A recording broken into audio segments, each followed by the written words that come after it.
अब पता चल रहा है आप ही के माध्यम से जो खबरें मिल रही हैं कि नरेंद्र मोदी अपनी इस विदेशी यात्रा पर डोनाल्ड ट्रंप से भी जल्दी मिलने वाले हैं।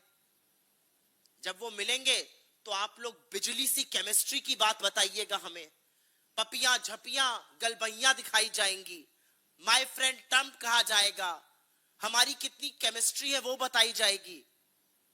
लेकिन मेरे मन में एक सवाल आता है, क्या नरेंद्र मोदी जी डोनाल्ड ट्रंप से हाथ मिलाएंगे?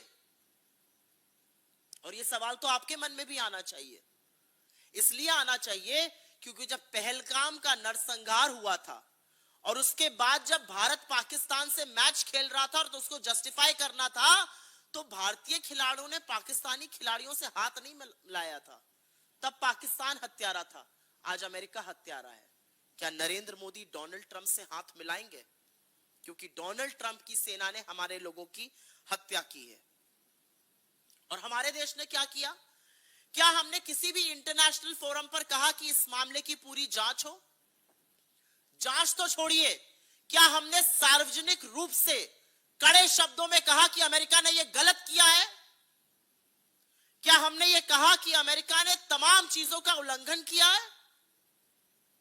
उस उल्लंघन में जेनेवा कन्वेंशन शामिल है, उस उल्लंघन में यूएन चार्टर का आर्टिकल 38 शामिल है।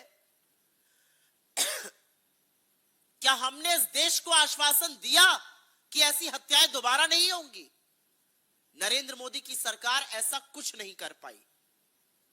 बड़ी दबी जबान में सकुचाते हुए, किंतु परंतु अपितु लगाते हुए विदेश मंत्री जयशंकर ने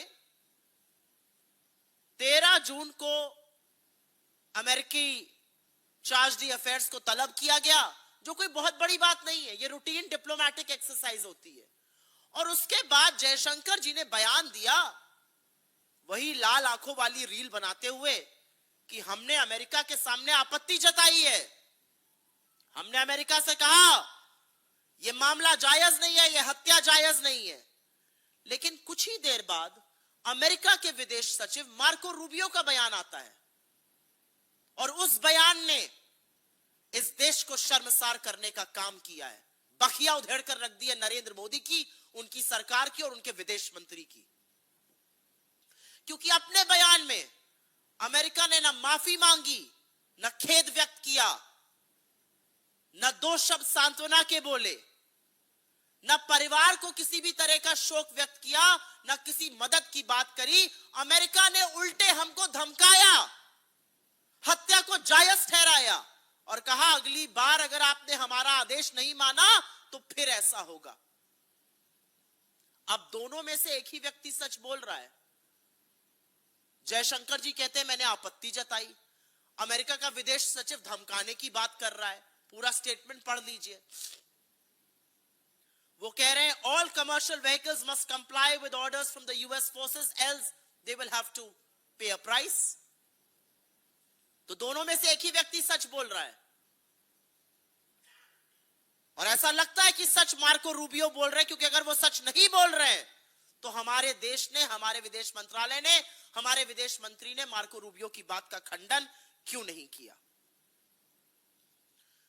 3 निर्दोष भारतीयों की अमेरिका हत्या कर देता है और हम अमेरिका को कुछ खरी खोटी नहीं सुना पा रहे।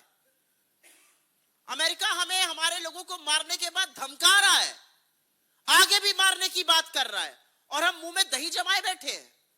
अमेरिका आता है, हत्या करता है, अटैक करता है और चला जाता है, ना रेस्क्यू करता है, ना सर्च करता है। और जैसा कि मैंने कहा, जिनीवा कन्वेंशन का उल्लंघन है, यूएन के आर्टिकल 38 का उल्लंघन है, जो कि कमर्शियल व्हीकल्स के आवागमन के लिए होता है, और उसके खिलाफ कुछ नहीं बोला जा रहा है। अरे कानून हमारी तरफ है, अंतरराष्ट्रीय कानून का उल्लंघन हुआ है, वहां पर तो बोलिए। क्या डर है अमेरिका का?